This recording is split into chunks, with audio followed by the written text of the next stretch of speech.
यहाँ क्या ईद और क्या बकरीद, घर से बेघर और कैदो बंद। बड़ी तकलीफ़ दे अज़ियतनाक ज़िंदगी होती है कि मरने के बाद भी मेरी आँखें खुली रहीं, आदत जो पड़ गई थी तेरे इंतज़ार की। बुरा होता है।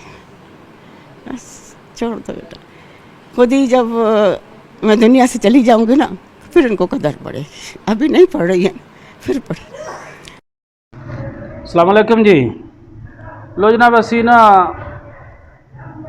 अज बड़े बड़े जनाब मेरी जिम्मेदारी नाल और बड़े ही जनाब मेरी एक रिस्पॉन्सिबिलिटी और एक दावे नाल गल करन लिया। ਜਿਹੜੇ लोग माँ प्यो की खिदमत नहीं ना करते, यकीन करो बई उन्हों का ना दुनिया ते ना उन्हों कोई आखरत ते ना उन्हों कोई अगे ते ना कोई उन्हों पिछे। वक्ती तौर पर उन्होंने इस तरह लगता है कि असी कामयाब हाँ या असी जनाब मेरी किसी तरक्की की राह ते गामजन हाँ, जबकि उन्होंने जदों अंदर तुसी जाना ना वारी ते धारी होंदी है ना, जदों उन्हें नहीं करनी तो समझ लो वो भी उम्मीद ना रखे कि मेरी कोई खिदमत करेगा। तुसी दुनिया की किसी भी डिग्री नूं हासिल कर लेंदे हो, अगर किसी भी वजारत ते टुर जांदे हो, अगर तुसी माँ प्यो की खिदमत नहीं करते, अपनी माँ की, अपनी भैन की, अपनी बेटी की, अपनी जनाब मेरी जिहड़ियां तुहाड़ियां जिम्मेदारियां वो तुसी पूरियां नहीं करते, तो समझ लो कि नाकामी की वजह सब तो मेन वो ही है कि एक दिन तुसी ओदी पकड़ च आ जाना है कि मैं जनाब मेरी है एक साड़ी जनाब मेरी भैन है, मासी है, इन्हां दी गल सुन के दिल नूं यकीन करो भी बड़ी तकलीफ हुई है कि जिहड़े लोग अपने बुढ़ापे दे विच अपने माँ प्यो नूं इग्नोर करते हैं और अपने बीवी बच्चों नूं या अपने होर मजीद जिहड़े आले दुआले दोस्त अहबाब अपने ग्रेड के बराबर अपने जनाब मेरी अना और अपने तकबर वास्ते उन्हां नूं तरजीह दिंदे ने, जबकि जिहड़े असल रिश्ता माँ दा या प्यो दा उहनूं जनाब मेरी वो कहते हैं जी साढ़े कोई नहीं लगदे और उन्होंने यतीम खाने और एहो जे अदारियां दे विच छड्ड के आ जाते हैं कि जिथे वो बेचारे जनाब मेरी इस किस्म की जिंदगी गुजारते हैं, इस तरह के दुख भरी गल्लां सुनाते हैं कि उन्होंने एक एक लफ्ज़ इन्ना तकलीफ दे होंदा है, इन्ना कर जनाब मेरी मुश्किल तरीन वो दौर चो गुजर रहे होंगे ने कि उन्होंने उन्होंने शेर उन्होंने मूँह के उत्तों हासा भी मैं समझना भी हावां ते सिसकियां नाल होंदा है कि देखण चो इंज लगता है कि जिस तरह वो खुशबाश ने, लेकिन वो बेचारे जनाब मेरी अंदरों उन्होंने जिंदगी दे विच इतना ज़्यादा दुख होंदा है कि जिन्होंने साल हर साल दो दो चार चार छे छे साल बंदे मुलाकात ते नहीं जाते उन्होंने, बल्कि उन्होंने छड्ड के क्यों आना।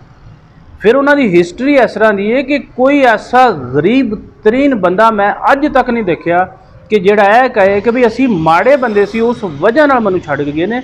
मैं यकीन करो इत्थों तक जानना आ कि ईदी सेंटर और दूसरे जनाब मेरी जोड़े यतीम खाने ने कि मीर तरीन बंदियां दे वालदैन जोड़े ने उन्हां इदारियां दे विच बुढ़ापे दे विच जिंदगी गुजारते हैं। मीर तरीन करोड़ अरबपति जोड़े बंदे ने ब्रूने मुल्क सैट ने इत्थे जनाब मेरी बड़े बड़े ओहदियां उत्ते ने, उन्होंने अपने माँ प्यो नूं उत्थे ट्रांसफर करता छे छे साल उन्होंने कोई अता पता कोई पिछू, फिर उन्हां मावां दियां सिसकियां और बददुआवां फिर उन्हां नाल भी हुंदा इंज ही है।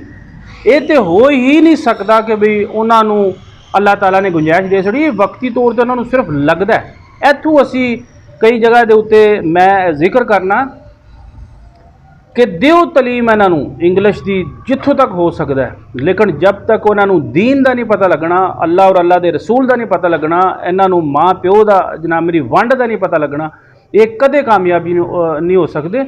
अपनी औलाद नूं तरबीयत दे विच जनाब मेरी अपने वालदैन दा, अपने रिश्तेदारां दा, अपने करीबी लग ला दा और सब तो जनाब मेरी सब तो जड़ा जरूरी है वो ये दीनी तलीम इन्हों दिओ दे ते फिर तुहाडे बुढ़ापे दा सहारा बनन दे। अगर तुसीं इन्हों जनाब मेरी डॉक्टर इंजीनियर प्रोफैसर बना छड़िया तो समझ लो फिर ये अपनी हद तक ही बना छड़िया जे, इन्हों कोई कदर नहीं तुहाडी कि तुहाडे बुढ़ापे दे विच तुहाडा साथ देण दे या नहीं देण दे। तुसीं ये बीबी की गल सुन के यकीन करो दिल नूं बड़ी तकलीफ होंदी। कैदो बंद, बड़ी तकलीफ़ दे अज़ियतनाक ज़िंदगी होती है। कब से हैं आप यहाँ पे? मुझे 4 साल हो गए। मैं एक बहन हूँ, मैं बेटी हूँ, माँ नहीं हूँ, मैं एक बहन बेटी। मैं बड़ी बहन मेरी लेकर आई थी मुझे यहाँ और कह रही थी चंद दिनों बाद मेरा कोई बहुत ज़रूरी काम है, चंद दिनों बाद मैं तुम्हें आके ले जाऊँगी। कुछ दिन के लिए तुम यहाँ रह लो। बस वो दिन आज का दिन, कभी कोई नहीं, घर से कोई नहीं आया। यानी कि ईद आपकी बस जैसे तैसे गुजर जाती है अपनों के बगैर। सब्र और शुक्र और तौबा इस्तग़फ़ार, 3 चीज़ें। के मरने के बाद भी मेरी आंखें खुली रहीं, आदत जो पड़ गई थी तेरे इंतज़ार की। वो इंतज़ार करते रहते हैं और बाज़ औक़ात जब इंतकाल हो जाता है तो घर वालों को फ़ोन कर देते हैं कि उसका इंतकाल हो गया, वो मर गई है, आप आके ले जाएं। तो कहते हैं जैसा दिल चाहे आप दफना दें, हमें इससे कोई मतलब नहीं, हम लेने नहीं आएंगे। ऐसा भी होता है और मैं इसके लिए ज़हनी तौर पे तैयार हूँ। यादें थी आपकी बहनों के साथ, घर वालों के साथ? बहुत अच्छी। और हमारे यहाँ किसी किस्म का कोई लड़ाई झगड़ा नहीं होता था, किसी भी किस्म का, थोड़ा सा भी नहीं। मेरे बाबा जान जो थे वो फ्लाइट ऑफिसर स्टील मिल, दूसरे भाई बैंकर, बीच वाली बहन जो मुझे छोड़ के गई हैं वो भी बैंकर, और बड़ी बहन जो अब इस दुनिया में नहीं है वो प्रिंटिंग प्रेस। मेरा पूरा ख़ानदान कराची में, पूरा ख़ानदान मेरा कराची में। घर उनका पता है आपको? हाँ, कराची एयरपोर्ट पे था ना मेरी बहन का घर। मैं मुस्तकिल अपनी बहन के साथ रहती थी जब पेरेंट्स का इंतकाल हो गया। उम्मीद है कि कोई आएगा ईद में मिलने? नहीं, कोई भी नहीं। ये मेरी उम्मीद भी नहीं है? उम्मीद तो है, उम्मीद तो है, क्योंकि अल्लाह कहता है मायूस मत हो। उम्मीद तो है, उम्मीद तो हर लम्हे है, हर वक्त है कि किसी भी वक्त मेरी बहन आ जाए, किसी भी वक्त, किसी भी लम्हे। और बस मैं इधर उधर देखे बगैर बस चलो, अब रुकना नहीं है, 1 मिनट भी रुकना नहीं है, बस यहाँ से निकलो, यहाँ से चलो, यहाँ से निकलो, बस मेरी बहन आ जाए तो। क्या करेंगी? सबसे पहले वो आएंगी, गले लगाएंगी? हाँ, सबसे पहले गले लगाऊंगी। अब घर में वो बातें करना शुरू ना हो जाए ना, उसमें और टाइम ज़ाया होगा। मैं घर चल के सारी बातें होंगी, घर चल के सारी बातें होंगी। बस अब यहाँ कुछ नहीं बोलिए, बस मैं उनका हाथ बहुत टाइट करके पकड़ूंगी कि कहीं वो मुझे छोड़ के फिर चली ना जाए। खूब टाइट करके पकड़ूंगी ताकि वो दोबारा जाने ना पाए। और बस मैं उन्हें लेती, खींचती हुई, घसीटती हुई गेट की तरफ भागूं, बस कि घर चलें। और मैंने सबसे ज़्यादा ऐशो आराम की ज़िंदगी गुजारी है, सबसे ज़्यादा, क्योंकि मैं सबसे छोटी हूँ अपने घर में, सबसे छोटी हूँ। आपको पता है चॉकलेट, टॉफ़ियाँ, आइसक्रीमें ये मैं पेट भर भर के खाती थी, दिल भर भर के। हालांकि ये चीज़ें पेट भर के कौन खाता है कोई भी नहीं खाता है, मैं खाती थी। बहुत ऐशो आराम की ज़िंदगी, बहुत ऐशो आराम की ज़िंदगी। सोचा था किसी की लाडली, चहीती, पसंदीदा, पूरे ख़ानदान की, और स्कूल कॉलेज में अलग। छोड़ दो, जिन लोगों ने हमको छोड़ा है ना, हमने उनको छोड़ दिया। हम क्यों याद करें उन लोगों को जब वो हमारी परवाह नहीं करते, हमारा ख्याल नहीं करते, हम क्यों करें?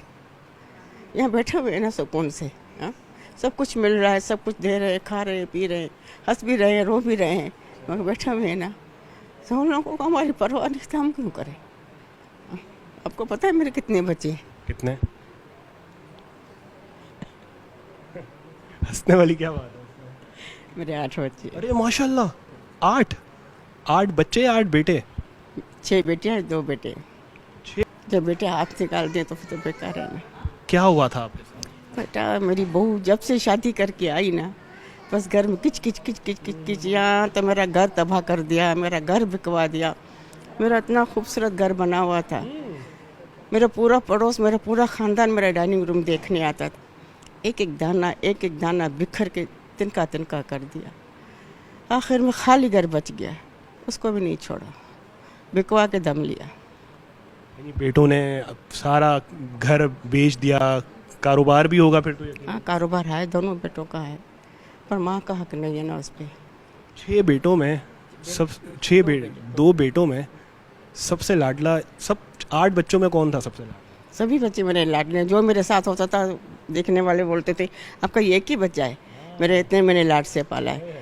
और जो मेरा बड़ा बेटा 5 बेटियों के बाद मुझे मिला था, तो कम लाडला हो। 5 बेटियों के बाद एक बेटे का होना, ये तो फिर माँ के लिए तो फिर वो जाहिर है, फिर तो सबसे लाडला बच्चा वही होगा। बस वही मन करोगे, वही बदल, कुछ भी नहीं। वहाँ जाती हूँ ना बेटी के घर पे, वहाँ आते हैं, छोटा बात करता है, बड़ा नहीं करता है। बड़ा देखते ही बस आग बगोला हो जाता है, तो मैं भी नहीं बात करती। मैं भी उनके, फिर मेरे दिल पे भी हट के आया, दिल से तो खैर नहीं हटा ऐसे आज भी बच्चे यानी कि दिल में आपके बसे हुए हैं कि चाहे जितना भी वो आपके साथ बुरा कर ले, जो भी कर ले, आपको घर से निकाल दिया, घर बिकवा दिया, लेकिन आज भी बच्चों को मेरा सब कुछ ख़त्म कर दे, मेरी हर एक चीज़ मेरी ख़त्म कर दी। मेरे पास इतना सपना सामान था, मेरे पास देगचे मेरे 10 किलो से लेके 1 पाव तक मेरे देगचे थे। तो इसका अंदाज़ा करो तो मेरे पास बहुत सारा सामान था, सब बिखर गया। हम थे जिनके सहारे, हुए ना हमारे, डूबी जब दिल की नैया जब सामने थे किनारे। तो देखो हमारा जब उस टाइम नैया डूबी है जिस टाइम हमें सहारे की ज़रूरत है। सही है ना, अभी हमारा बुढ़ापा है, अभी हमें सहारे की ज़रूरत है, तो हमारी नैया उसी टाइम ही डूबी है, फिर रोने लग जाओगी। बस जो हंसते रही हूँ तो अंदर से ऊपर से हंस रही हूँ ना, अंदर से मेरा दिल काँप रहा होता है। बस छोड़ दो बेटा, खुद ही जब मैं दुनिया से चली जाऊँगी ना, फिर इनको कदर पड़ेगी। अभी नहीं पड़ रही है, फिर पड़े।